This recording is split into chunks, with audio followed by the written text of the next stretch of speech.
아바타라는 영화를 보면 이런 대사가 나옵니다.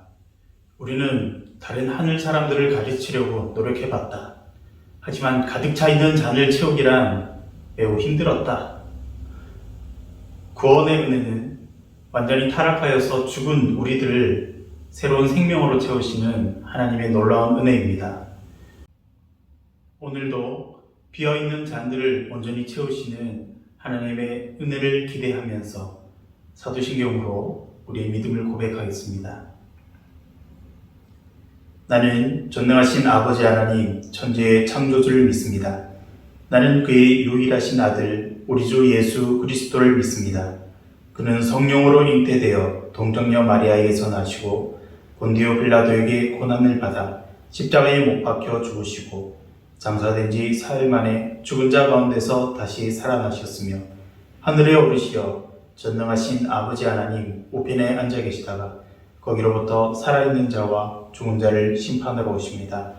나는 성령을 믿으며 거룩한 공교회와 성도의 교제와 죄를 용서받는 것과 몸의 부활과 영생을 믿습니다. 아멘. 우리 마음 모아서 함께 찬양하겠습니다.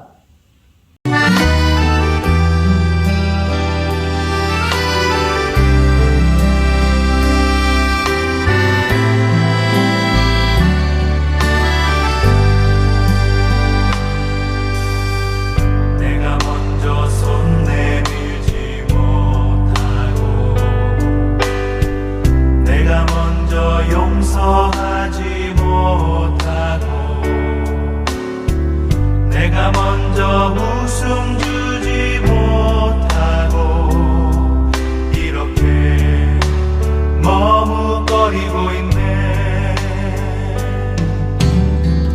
그가 먼저 손 내밀기 원했고 그가 먼저 용서하길 원했고 그가 먼저 웃음 주길 원했네. 나는 어찌된 사람인가.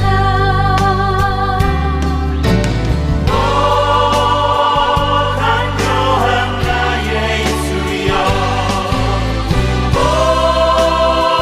더러운 나의 마음이여, 왜 나의 입은 사랑을 말하면서 왜 나의 맘은 화해를 말하면서 왜 내가 먼저 져줄 수 없는가? 왜 내가 먼저 손해볼 수 없는가?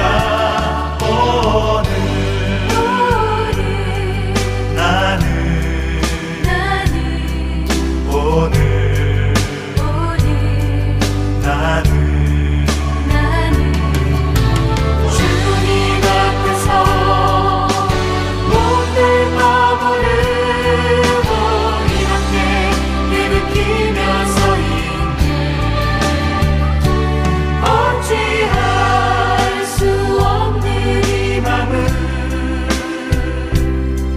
주님께 맡긴 채로. 당신은 하나님의 언약 안에 있는 축복의 통로. 당신을 통하여서 열방이 주께 돌아오게 되리. 당신은 하나님의 언약 안에 있는 축복의 통로.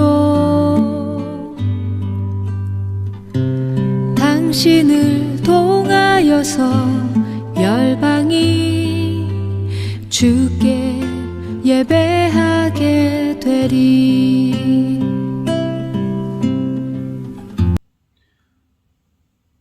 오늘 함께 볼 말씀은 로마서 2장 17절부터 24절 말씀입니다. 함께 읽겠습니다. 시작.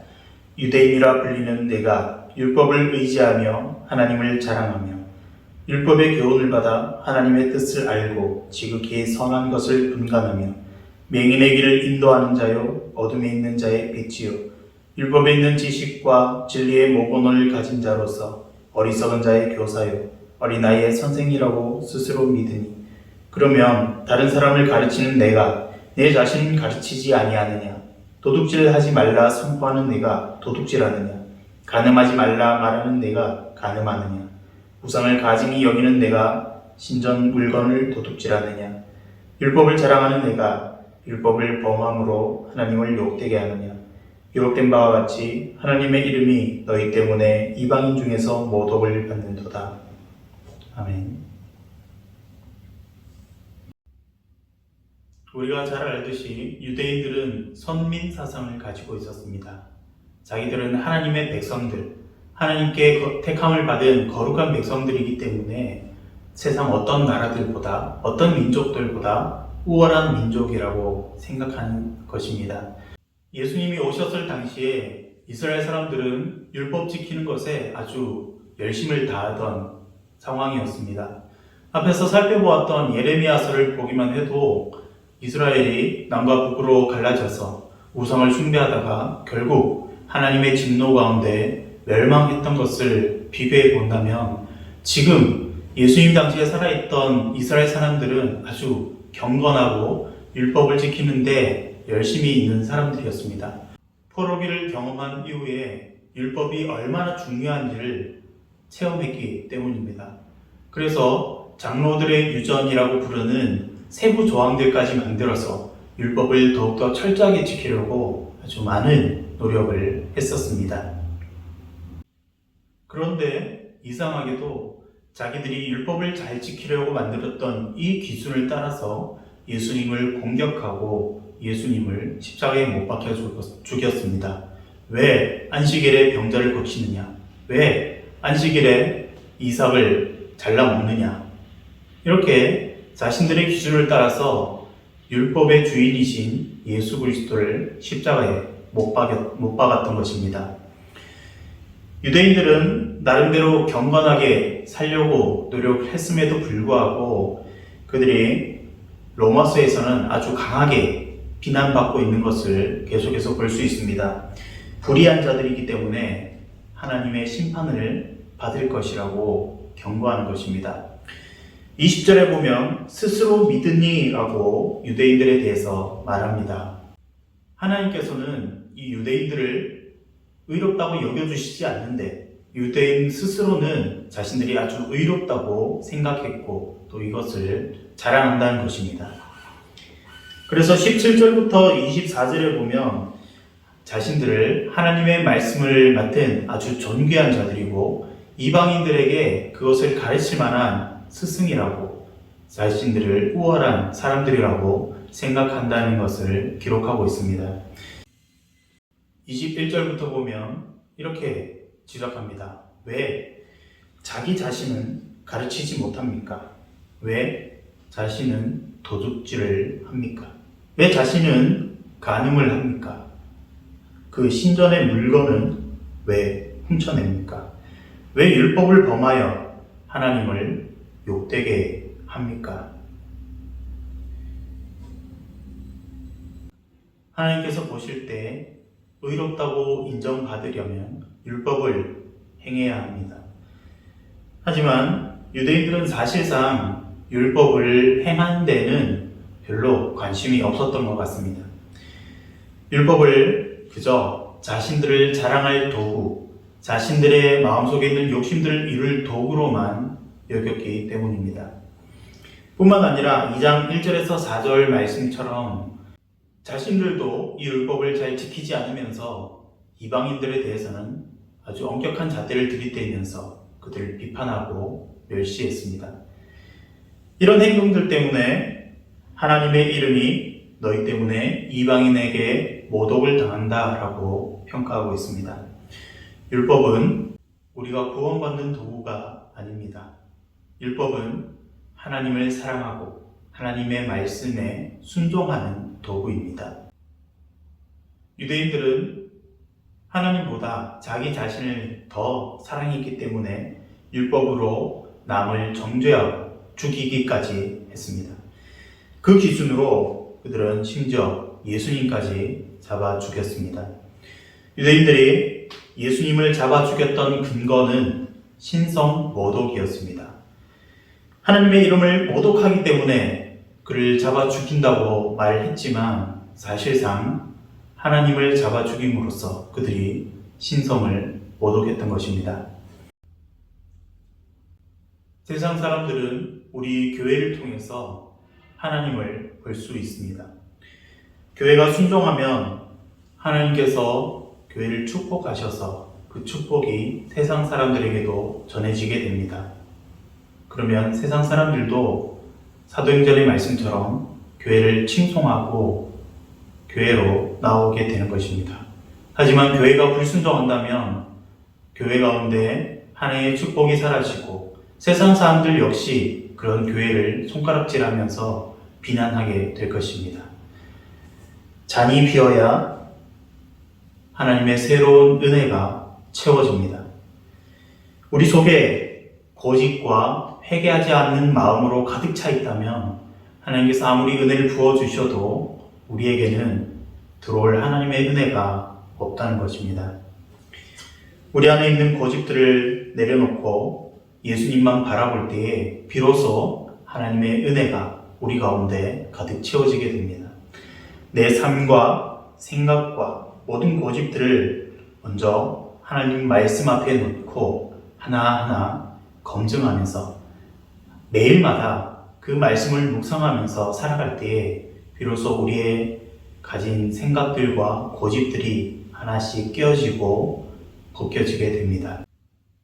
순종은 내 힘으로, 내 능력으로 이루는 것이 아닙니다.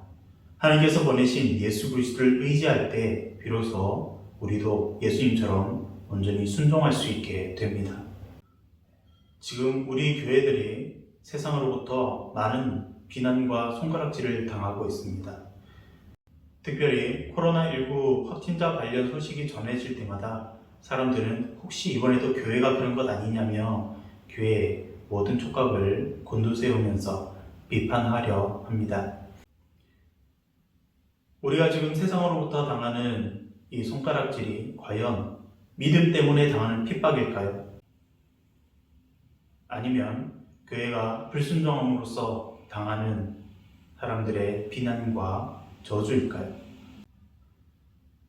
혹시 우리 교회들이 불순종으로 인해서 받는 손가락질이라면 지금 우리 교회는 회개해야 할 때입니다. 우리 때문에 하나님의 이름이 모독당하시기 때문입니다.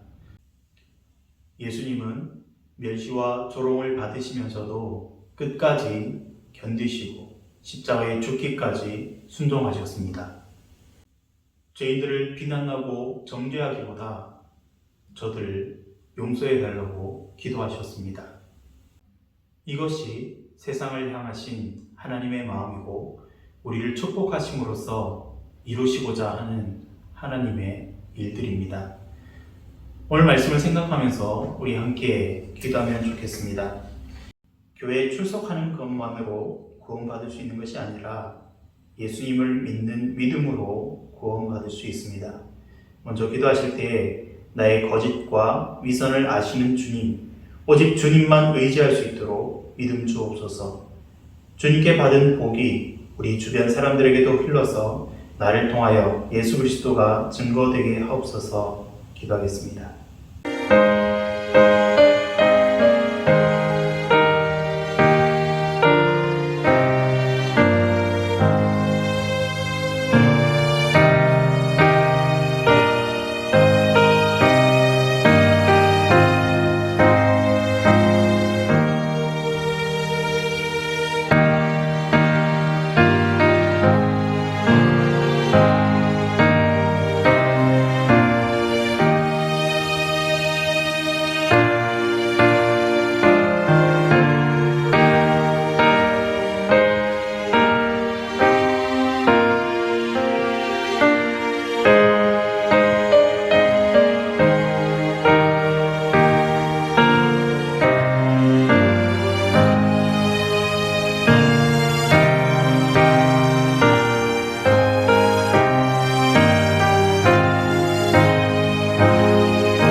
성경대학과 교리대학이 9월 중에 시작되는데 성경을 알아갈수록 그리스도의 성품으로 자라가게 해달라고 기도하시고 질병으로 고통받는 분들과 육신의 연약함으로 고통받는 우리 성도님들 돌보시고 그 고통의 소리를 들어달라고 기도하겠습니다.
또한 우리 한국교회가 하나님께서 주신 복들을 더 사랑하다가 하나님을 잊어버리지 않게 하시고 낮고 천한 모습으로 이 땅에 오신 주님의 마음으로 행하게 하옵소서.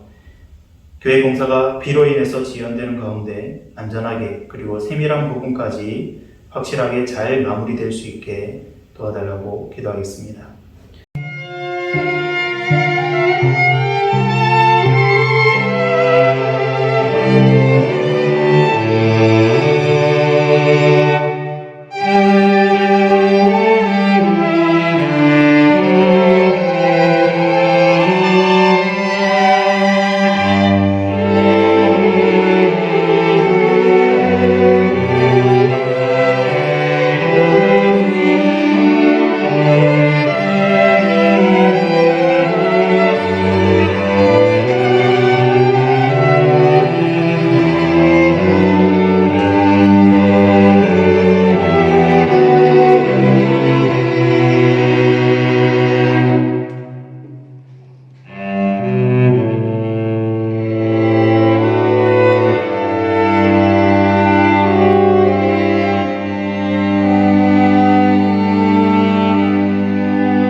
나라와 민족을 위해서 기도하실 때에는 식량 부족과 질병으로 고통받는 북한 주민들을 긍휼히 여겨주시고 우리가 저들에게 필요한 도움을 줄 수 있는 지혜를 달라고 기도하겠습니다. 또한 북한의 교회들을 보존하시고 그 옛날 사르밧 과부의 빈 그릇을 채우셨던 주의 은혜를 북한의 성도들에게도 부어달라고 기도하겠습니다.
한 분이 대표로 기도하시고 수요 가정 기도회 마치겠습니다.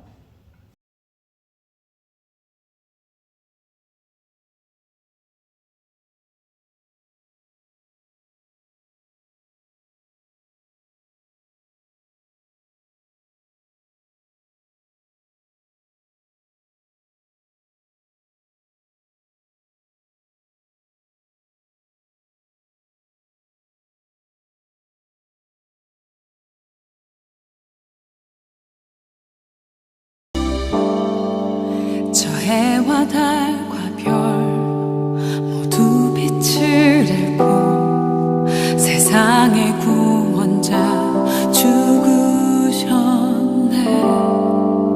십자가에 달려 보혈을 흘리셨네. 모든 저주 그가 지셨네.